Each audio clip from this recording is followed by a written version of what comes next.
गुरुर्ब्रह्मा गुरुर्विष्णू गुरुर्देव महेश्वरा सद्गुरु साक्षात परब्रह्म तस्मै श्री सद्गुरुवे नमः।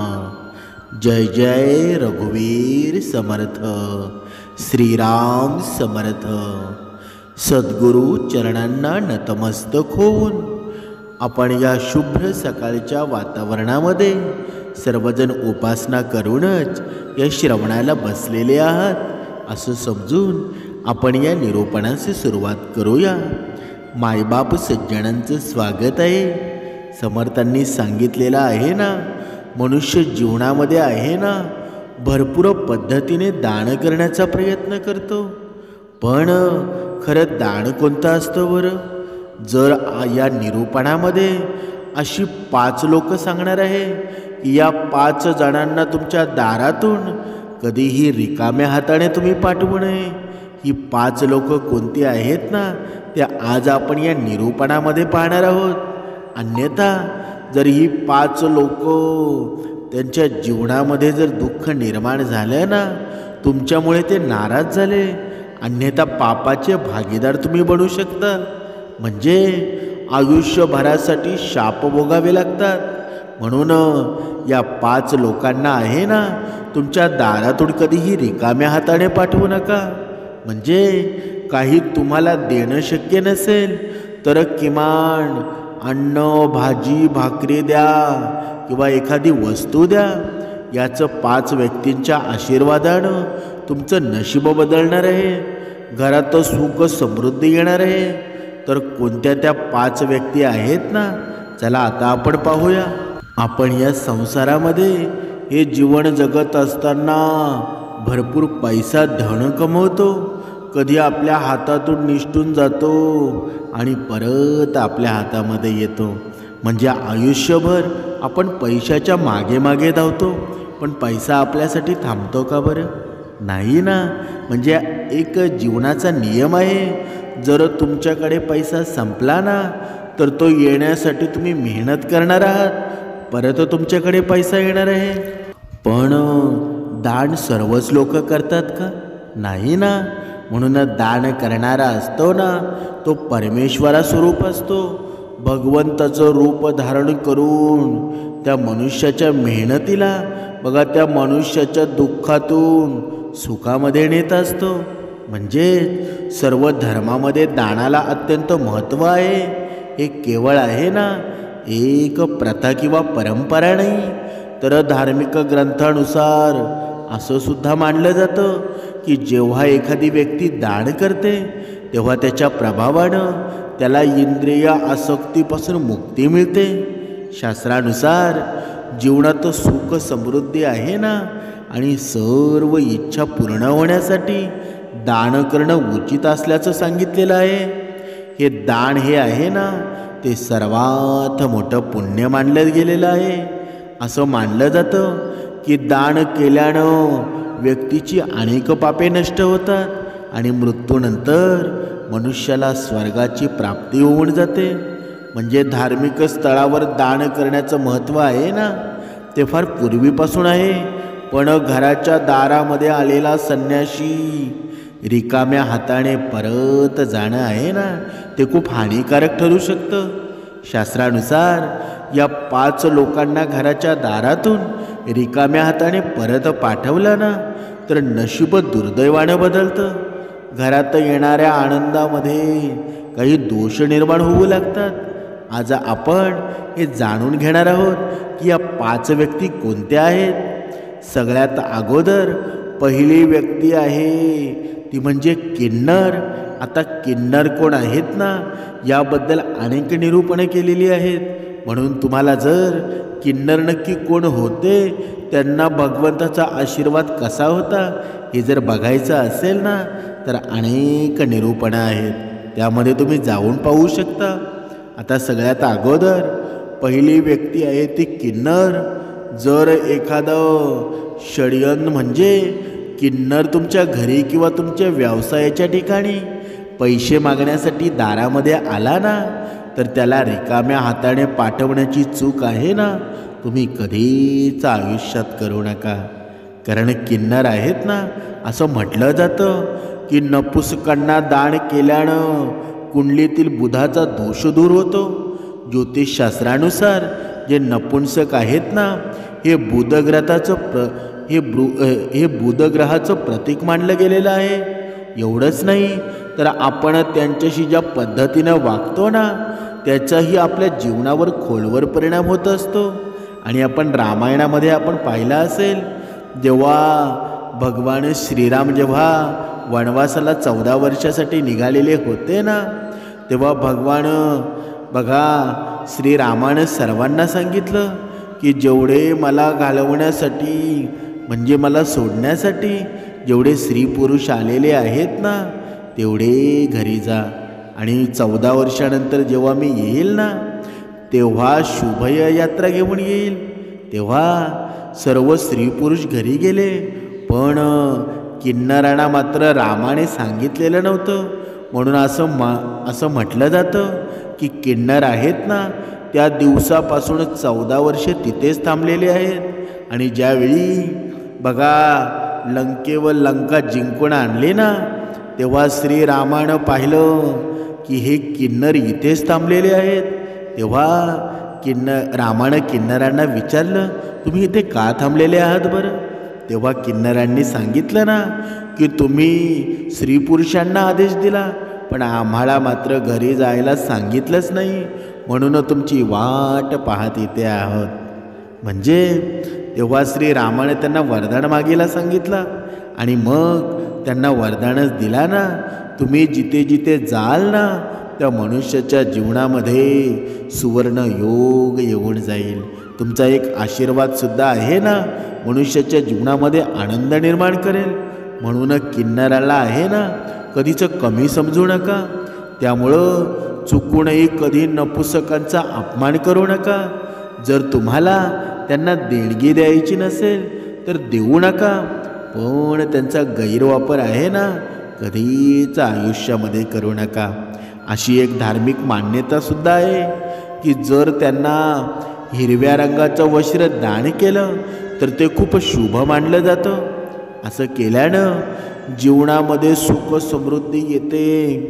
परंतु त्यांचा अपमान जर केला ना, तर जीवनात बुधग्रह बिघडतो आणि व्यक्तींना जर अनेक प्रकारच्या मानसिक किंवा शारीरिक समस्यांना सामोरे जावं लागू शकतं.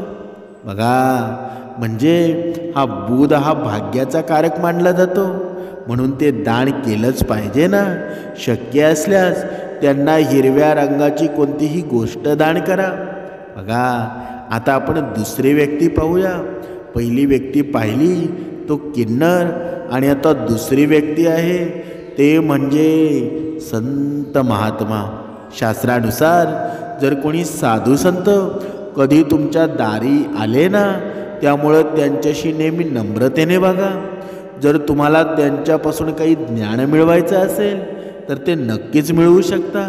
किंवा आधाराची खूण म्हणून जे काही शक्य आहे ना, ते दान करा. त्यांच्या चरणांना स्पर्श करून त्यांचा आशीर्वाद घ्या. असं मानलं जातं ना की जर कोणी साधू संत एखाद्याच्या दारातून रिकाम्या हाताने निघाले तर त्यांच्या जीवनामध्ये आहे ना, दुःख आणि संकटाशिवाय काहीच येत नाही. त्यामुळे संत महात्मा कधीही रिकाम्या हाताने परत पाठवू नका. आता इथे तुमच्या मनामध्ये हा प्रश्न निर्माण झालेला असेल की साधू संत आता खरे राहिले आहेत का? बघा समर्थांनी सांगितलेलं आहे ना, बघा आता हा कलियुग आहे ना, या कलियुगामध्ये 90% साधू संत आहेत ना, बघा ते लुटण्याचा प्रयत्न करत असतात. आता हा महाकुंभ झाला ना, यामध्ये सुद्धा अनेक असे साधू दिसले की ते ढोंगीपणा करत होते, पण खरेसुद्धा आहेत ना. बघा खरेपणा आहे म्हणून हे जग चालतं ना, म्हणूनच सर्वांनाच खोटं म्हणू नये. आता तिसरी व्यक्ती पाहूया, तो म्हणजे अपंग व्यक्ती. एखादा अपंग व्यक्ती किंवा असह्य व्यक्ती तुमच्या दारामध्ये मदतीसाठी येत असेल ना, तर त्याला नक्कीच मदत केली पाहिजे. ज्योतिषशास्त्रानुसार अशा लोकांना शनी राहूचं प्रतीक मानलं गेलेलं आहे. यांना दान केल्यानं क्रूर ग्रहांचा प्रकोप आहे ना तो टाळता येतो. कुंडलीतील शनिदोष असेल ना तर जीवनामध्ये दुःख आणि संकट येतात असं ज्योतिषशास्त्रामध्ये सांगितलेलं आहे. पण कधीकधी असं होतं आपण आयुष्यामध्ये सगळं बरोबर करत असतो, पण असं असूनही जीवनात दुःख त्रास कमी होण्याची चिन्ह आहेत ना ती अजिबात दिसत नाही. त्यामुळं तुमच्या दारातून कोणत्याही गरजू व्यक्तीला रिकाम्या हाताने परत पाठवत असाल तर याकडे नक्कीच लक्ष द्या. किंवा गरजू व्यक्ती किंवा अपंग अशा एखाद्या व्यक्तीला मदत करा. त्यामुळे लक्षात ठेवा की असं कधीही करू नका, कारण अपंग व्यक्तींना राहू आणि शनिदेवाचे प्रतीक मानले जातात. त्यामुळं हे लोक आहेत ना रिकाम्या हाताने परत जाऊ देऊ नये. आता चौथी व्यक्ती पाहूया. चौथी व्यक्ती ती म्हणजे भिकारी. घराच्या दारामध्ये भिकारी जर आला ना तर त्याला रिकाम्या हाताने परत जाऊ देऊ नये. पैसे जर नसतील ना तर अन्न पाणी त्यांना योग्य वेळी दान केलं जाऊ शकतात. दारामध्ये कुठेही भीक मागत असलेल्या लोकांना लोक शिवीगाळ करत असल्याचं अनेकदा दिसून येतात. पण धार्मिक शास्त्रानुसार तुम्ही एखाद्याला दान द्या, त्यांना हाकलून देणं फटकारणं अजिबात योग्य नाही ना. असं केल्यानं आपलं संचित पुण्यसुद्धा नष्ट होतं असं मानलं जातं. त्यामुळं धार्मिक शास्त्रानुसार भिकाऱ्याला कधीही तुमच्या दारातून रिकाम्या हाताने परत पाठवू नका. तुमच्या क्षमतेनुसार जे काही दान असेल ना ते तुम्ही करू शकता. तुम्ही ते करू शकत नसाल तर ईश्वराची क्षमा मागा. आता पाचवी व्यक्ती ती म्हणजे तुमच्या घरची मुलगी. बघा समर्थांनी हे सुंदर सांगितलेलं आहे. घरातील मुलगी सासरवरून माहेरी आली की तिचा अपमान कधी करू नये. जेवढं तिचे लाड करता येतील ना तेवढं करा. तिला कधीही निराश करू नका. तिचं मन दुःखी होईल ना असं कधीच वागू नका. त्यामुळं तुमच्या घरची लक्ष्मी तुमच्यावर रागवेल आणि तुमचं घर सोडून निघून जाईल. म्हणून घरातील मुलीचा कधीही अपमान करू नका. त्यामुळं तिला नेहमी आनंदी ठेवा आणि तिची सासरी जाताना तिला कधीही रिकाम्या हाताने परत पाठवू नका. कारण मुलीला दिल्यानं तुम्हाला आहे ना कधीही कशाची कमी पडत नाही. समर्थांनी सांगितलेलं आहे ना, ही होती 5 लोक. या 5 लोकांच्या जीवनामध्ये जर तुम्ही अपशब्द निर्माण केले ना तर याचा भोगसुद्धा तुम्हाला भोगावा लागेल. म्हणून तुमच्याकडे पैसा असो किंवा नसो, पण भुकेलेल्याला माणसाने अन्न दिलं पाहिजे, तहानलेल्याला पाणी दिलं पाहिजे. हाच आपला हिंदू धर्म शिकवतो ना. म्हणूनच समर्थांनी सांगितलेलं आहे ना, जर तुम्हाला घरात आनंद वाटत असेल, जर तुम्हाला घरामध्ये आनंद हवा असेल तर तुमच्या जीवनामध्ये आहे ना या अलक्ष्मीला बाहेर काढण्यासाठी सुरुवात करा. पण ही अलक्ष्मी बाहेर कधी निघेल? जेव्हा लक्ष्मी आपल्या घरामध्ये येईल ना तेव्हाच निघेल ना. जर तुम्हाला घरामध्ये आनंदी वाटत नसेल, तुम्ही नेहमी घरात अस्वस्थ असाल, सारखा आळस भरल्यासारखं वाटत असेल तर आजपासून आहेत ना हे एक काम सुरू करा. आपल्या आयुष्यामध्ये प्रगती, विकास, समृद्धी, आरोग्य हवं असतं आणि म्हणूनच आपण सर्व प्रयत्न करत असतो.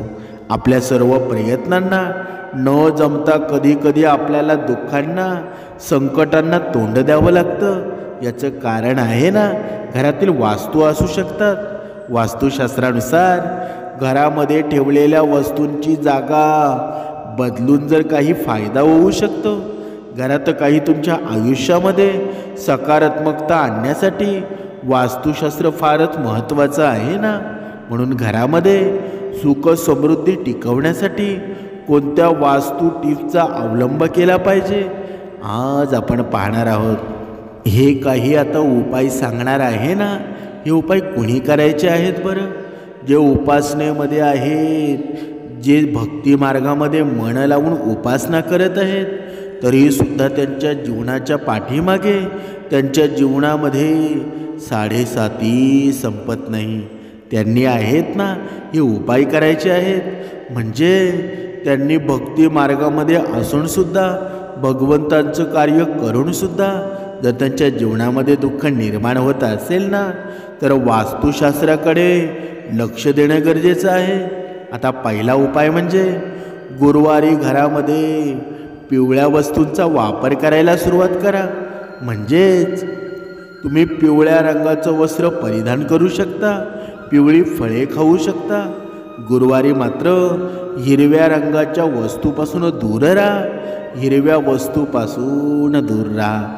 आता दुसरी गोष्ट, बुधवारी आवर्जून हिरव्या रंगाच्या वस्तूंचा वापर करावा, हिरव्या रंगाचं वस्त्र परिधान करावं, पण पिवळ्या वस्तूंपासून दूर राहावं. असं केल्यानं घरामध्ये सुख शांती समृद्धी वाढते, घरामध्ये आनंद वाढतो, समस्या दूर होतात, घरामध्ये आनंदी वातावरण तयार होतं. आता तिसरी गोष्ट म्हणजे शुक्रवारच्या दिवशी लाल कपडे परिधान करू शकता. तसेच शुक्रवार हा दिवस आहे ना, देवी लक्ष्मीसोबतच शुक्रदेवाचाही वार समजला जातो. या दिवशी पांढरे, लाल, गुलाबी रंगाचे वस्त्र आहेत ना, ते परिधान करावेत. असं केल्यानं माणसाला ऐश्वर्य, सुख, समृद्धी प्राप्त होते. शुक्रवारच्या दिवशी शुक्रयंत्राची पूजा केल्यानं पुत्र आणि धन या दोन्हींचीही प्राप्ती होते. वास्तुशास्त्रानुसार सकाळी उठल्यावर तुम्ही सर्वात आधी तुमचा मुख्य दरवाजा स्वच्छ करा आणि तो दरवाजा सजवा. यामुळं देवी लक्ष्मीचा आशीर्वाद सदैव तुमच्यावर राहतो आणि घरामध्ये सुख, समृद्धी आणि भरपूर पैसा येण्याचे नवीन मार्ग चालू होतात, नवीन स्रोत देखील उत्पन्न होतात.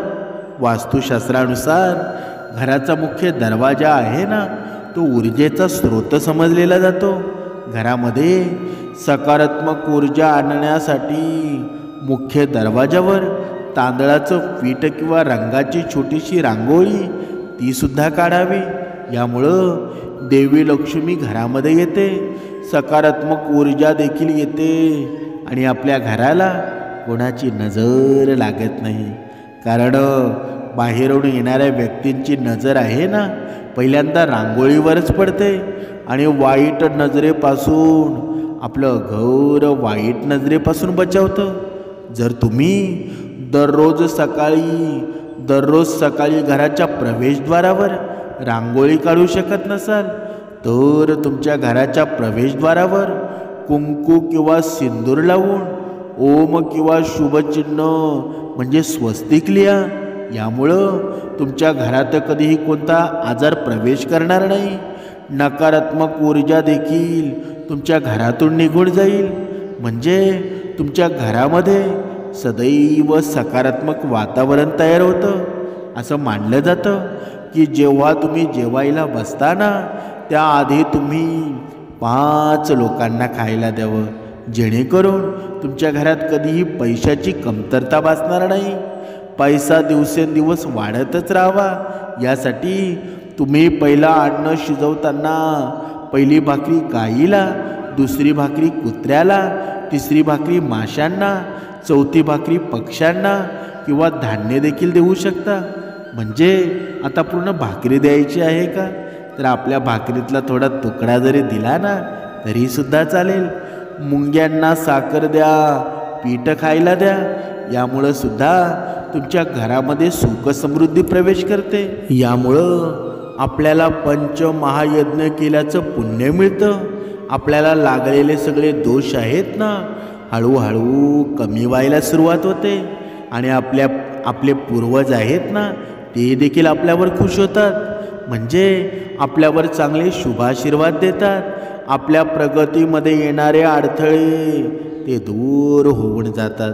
त्यामुळं घरामध्ये पैसे येण्याच्या मार्गामध्ये येणारे ते अडथळे आहेत ना, ते कमी होऊन जातात। म्हणूनच जेव्हा जेव्हा संधी मिळेल ना, तेव्हा या 5 पैकी एक तरी नक्की खायला द्या।